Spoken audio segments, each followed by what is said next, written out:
siang Bapak Ibu. Siang. Jadi hari ini kita akan pelajari tentang pemetaan potensi keluarga dan mendukung aksi bersama dalam pencegahan dan penanganan stunting.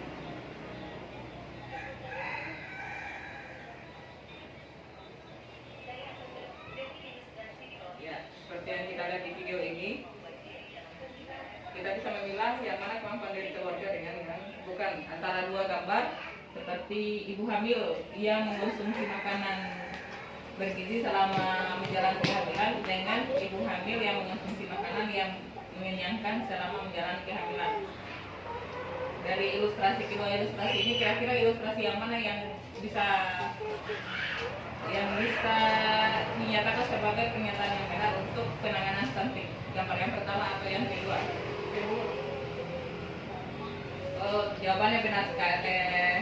Jawabannya sudah benar, tapi yang lebih tepat adalah jawaban yang pertama. Ibu hamil itu dianjurkan untuk makan makanan bergizi selama kehamilan.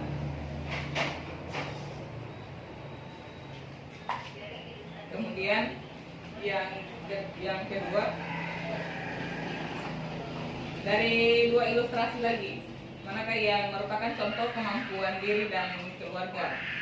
Yang pertama, bapak membantu ibu hamil mencuci piring.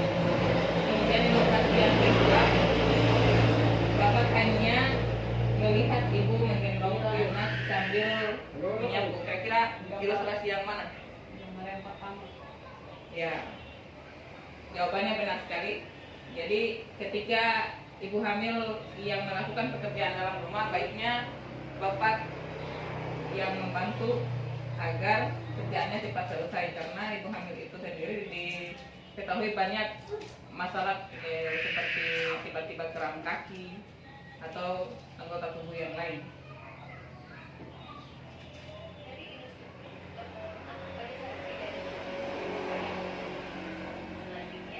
Kemudian kita akan masuk ke pemetaan sumber daya lingkungan. Pemetaan sumber daya lingkungan ini menyangkut kira-kira lingkungan yang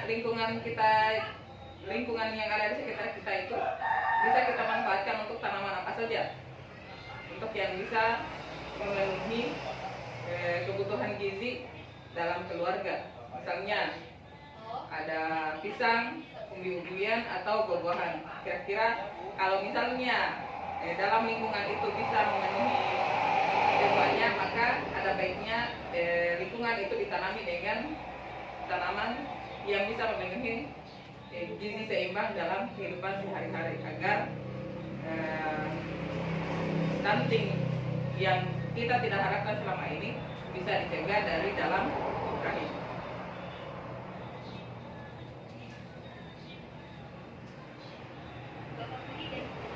Ya, ini diberikan lagi dua ilustrasi untuk pemetaan sumber daya lingkungan. Bapak Budi dan Ibu Setia memiliki kebun sayur yang cukup luas ditanami bayam dan kangkung. Apa yang sebaiknya mereka lakukan ketika kebun sayurnya siap dipanen?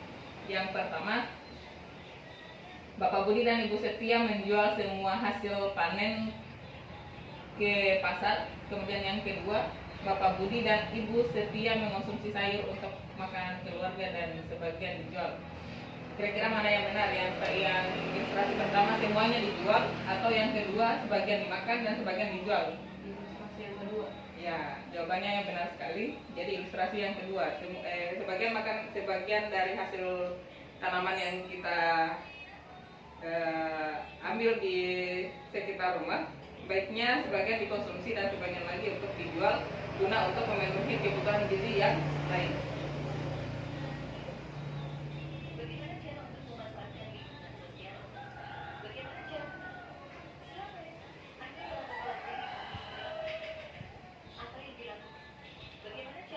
Kemudian ini ada ilustrasi lagi, bagaimana cara memanfaatkan fasilitas dan layanan umum untuk pencegahan dan penanganan stunting.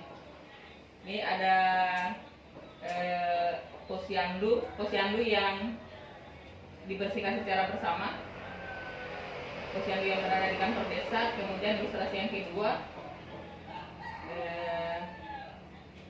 Ibu Setia hanya berdiam diri di rumah. Ilustrasi yang ketiga, Ibu Setia membawa Sari ke posyandu setiap bulan. Ilustrasi yang keempat, Ibu Setia dan Bapak Budi melaporkan bahwa mereka belum mendapatkan program bantuan sosial ke Puskesos atau SLRT desa. Ini ada empat ilustrasi.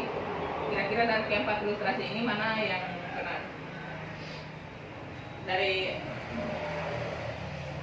yang paling benar, minimal maksimal 3. Gambar yang pertama, ketiga, dan keempat. Ya, gambar yang pertama, ketiga, dan keempat. Jawabannya tepat sekali. Jadi cara memanfaatkan fasilitas duduk ya adek ya, kita belajar sama-sama ya. Ya.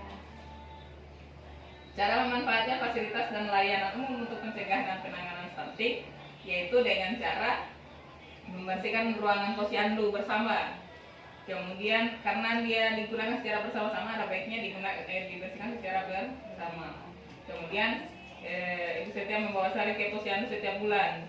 Itu adalah kewajiban kita, apalagi sebagai KPM PKH, bahwa untuk cairnya bansos itu diwajibkan yang ibu hamil dan yang memiliki balita harus mengunjungi posyandu setiap bulannya.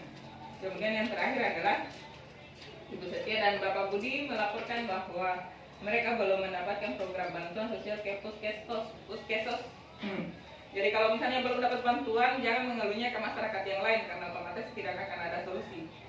Kecuali kalau mengeluhnya ke Puskesos.